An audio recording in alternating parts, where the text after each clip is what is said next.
नमस्कार दोस्तों। जैसे हम बात कर रहे थे मनरेगा के बारे में। आप जानते हो Mahatma Gandhi national rural employment guarantee act.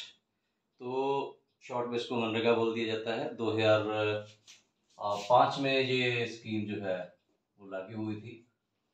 तो गाँव में रोजगार पैदा करना, वातावरण का संरक्षण करना और गांव में जो बुनियादी ढांचा इंफ्रास्ट्रक्चर है वो डेवलप करना इसका मेन मकसद है। और ये सब काम करते करते किसानों को रोजगार, जो गांव के लोग हैं उनको रोजगार मिलना, उनके लिए ऐसे ढांचे खड़े करना जिससे और रोजगार पैदा कर सकें वो। तो बहुत सारे काम है इसमें। टोटल 260 काम है इसमें। इसको अगर डिवाइड करें, कुछ कॉमन लैंड पे होते हैं, कुछ इंडिविजुअल के लिए है, तो ओवरऑल ये काफ़ी बन जाते हैं। तो इसमें से 60% फंड जो होते हैं, 60% जो फंड है वो सिर्फ खेती से संबंधित कामों के लिए होती है। ये हमें नहीं पता है, तो पिछले वीडियो में भी आपको बताया था इसका। तो इसके लिए हमें एक स्पेशल ग्राम सभा बुलानी होगी गांव की। ग्राम सभा का भी आपको बताया था कि 20% वोटर इकट्ठा हो जाते हैं तो ग्राम सभा की जो मीटिंग होती है उसको मान्यता मिल जाती है। और 30 नवंबर तक जो है हमें इसका एक्शन प्लान जो है मनरेगा के लिए, ये स्पेशल ग्राम सभा होती है। इसके अलावा 2 ग्राम सभाएं और होती हैं आम दूसरे गाँव के काम के लिए, लेकिन मनरेगा के लिए ये स्पेशल करनी पड़ेगी। ये नहीं होगी तो आपको कुछ नहीं मिल पाएगा। तो ये एक एटीएम स्कीम है और इसकी कोई लिमिट नहीं है, फंड की कोई लिमिट नहीं है। काम का जितना स्पेसिफाई किया है वो आप लिख के दीजिए, उतने काम होंगे। एटीएम में ए है आपका एक्शन, एनुअल एक्शन प्लान, कि आपको ये 30 नवंबर तक एक्शन प्लान बना के देना है। टाइमली सारी एक्टिविटी करनी है और उसकी मॉनिटरिंग करनी है। ये अलग अलग स्टेप हैं जो आपको पिछले वीडियो में बना के दिया गया है, आप वो देख सकते हैं। तो खेती में जैसे हमने पिछले वीडियो में बात की थी कि कैसे जो है एक मंडी का सेटअप जो है वो कुछ गांव के क्लस्टर में, 10 गांव के, 20-25 गांव के क्लस्टर में शुरू किया जाए। शुरुआत में आप 50 गांव में कर सकते हैं, धीरे धीरे उसको बढ़ाया जा सकता है कि दुकानें पक्की बनाई जा सकती हैं। तो उसके लिए मटेरियल जो है वो भी मनरेगा के अंडर गाँव में ही बनाया जा सकता है। तो नेक्स्ट जो है कि मंडीकरण की आप जानते हैं कि बहुत बड़ी समस्या है। किसान आंदोलन पिछले 4 साल से चल रहा है, तो सरकार भी इस पे विचार विमर्श कर रही है कि इसका क्या हल निकाला जाए। तो दूसरा जो पहलू आता है कि अब किसान ने जो है फसल काट ली है, मान लीजिए मंडी का सिस्टम उनका एस्टेब्लिश हो जाता है, तो उसके बीच में 2 कार्रवाइयाँ आती हैं। पहली तो अगर हम सिर्फ ट्रांसपोर्टेशन को अगर छोड़ दें, तो अगर कुछ ऐसे फसलें होती हैं जिनको कुछ ना कुछ कोई प्रोसेसिंग करके नया प्रोडक्ट बनाया जा सकता है, जो उसकी कुछ केयर करनी पड़ती है। तो जैसे फॉर एग्जांपल आपकी हल्दी है, आपकी मक्की है, मिर्च है, तो उनको सुखाना पड़ता है। उसको सुखाने के लिए आपको जगह चाहिए। किसी ने प्रोडक्ट तैयार करना है, औरतों के सेल्फ हेल्प ग्रुप होते हैं, उनको काम करने के लिए जगह चाहिए होती है, क्योंकि आमतौर पे सेल्फ हेल्प ग्रुप किसान जो है उनके घर की औरतें नहीं बनाती हैं। ज़्यादातर सेल्फ हेल्प ग्रुप जहाँ उनके किसान के घर की एक लेडी होगी तो बाकी मजदूर घरों से वो होते हैं। तो कई जगह जो मजदूर घरों के जो ग्रुप बनाए जाते हैं उसमें उनको कोई काम करने के लिए जगह नहीं मिलती है, उनके पास उतनी ज़मीन नहीं होती, जगह नहीं होती है, तो इसलिए कई सारी दिक्कतें आती हैं। तो मनरेगा में जैसे आपको बताया था कि इंफ्रास्ट्रक्चर खड़ा करना है, उसको खड़ा करने में मनरेगा की लेबर लगेगी और उससे रोजगार पैदा होगा। तो पहला उसमें आता है कि आप जो सेल्फ हेल्प ग्रुप हैं,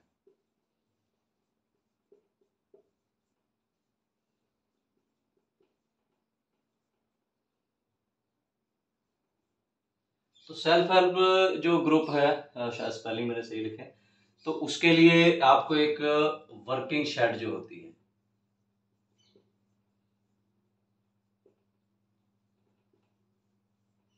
तो वर्किंग शेड जो है बना के देगी आपको। शेड बना के दी जाएगी जिसके अंदर जो है वो औरतें जो हैं, जो महिलाएं हैं, वो काम कर सकती है। ऐसे अगर आपके गांव में ज़्यादा बहुत सारे ग्रुप बने हुए हैं, कई गाँव का क्लस्टर हो सकता है, तो उनका एक क्लस्टर का भी शेड जो है वो बनाया जा सकता है।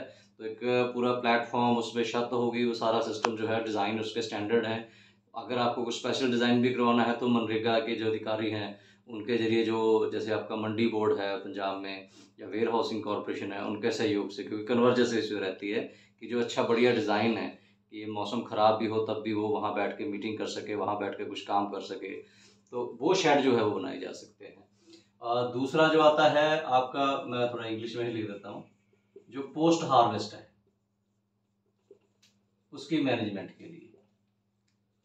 पोस्ट हार्वेस्ट की आपने फसल की कटाई कर लीजिए, मान लीजिए मक्का की आपने कटाई करी है, तो मक्का की कटाई करने के बाद उसको सुखाना पड़ता है, उसका जो मॉइस्चर लेवल एक लेवल पे लेके आना पड़ता है।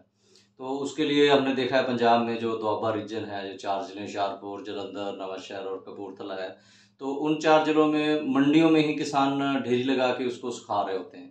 तो मंडी में किसान गांव से शहर में जाता है, मंडी में वहाँ सुखाता है, या कहीं पे थोड़ा गांव के पास में कोई मंडी होती है, यहाँ ज़्यादा लोग मक्की की खेती करते हैं, तो सड़कों पे भी वो मक्की खिलार के बैठे होते हैं।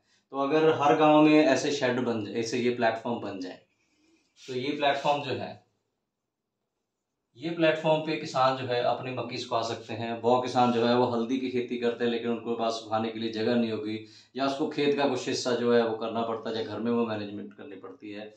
तो बड़े स्केल पे अगर उनको करना है तो प्लेटफॉर्म नहीं मिलते।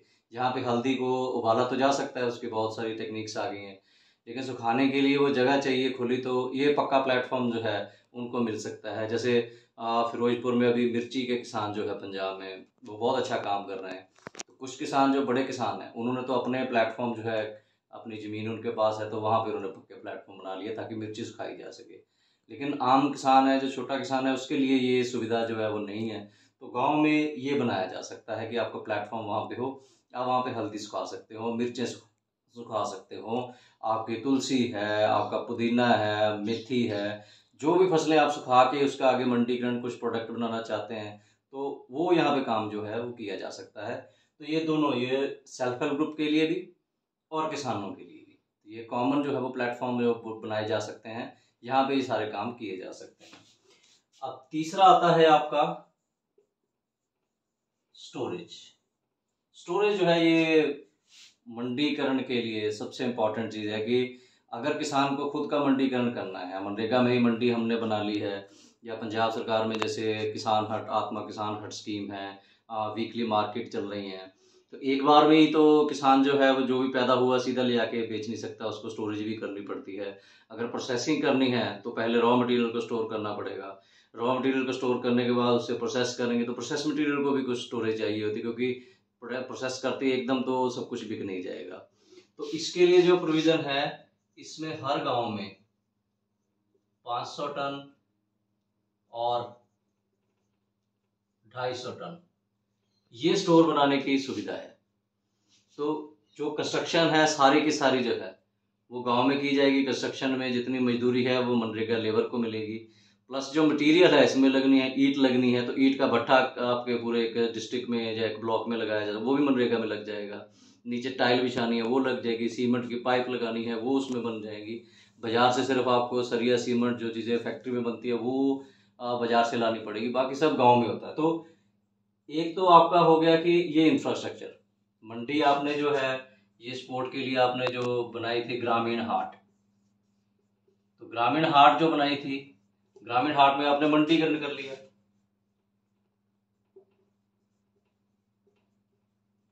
तो मंडीकरण के स्पोर्ट में ये 3 चाहिए आपको, प्रोसेसिंग के लिए जगह चाहिए, वो प्रोसेसिंग जो है उसके लिए जगह जो प्रोवाइड कर दिया मनरेगा में, जो उसका भी शेड तैयार होना है, प्लेटफॉर्म तैयार होना है, सारा फंड उधर आएगा। और उसके बाद स्टोरेज है। अब आप किसान आंदोलन में बात चल रही थी कि जैसे बड़ी बड़ी कंपनियां, अदानी अंबानी की, वो उनके बड़े बड़े स्टोर हैं, वो सारे का सारा खरीद शुरू करने वाले हैं।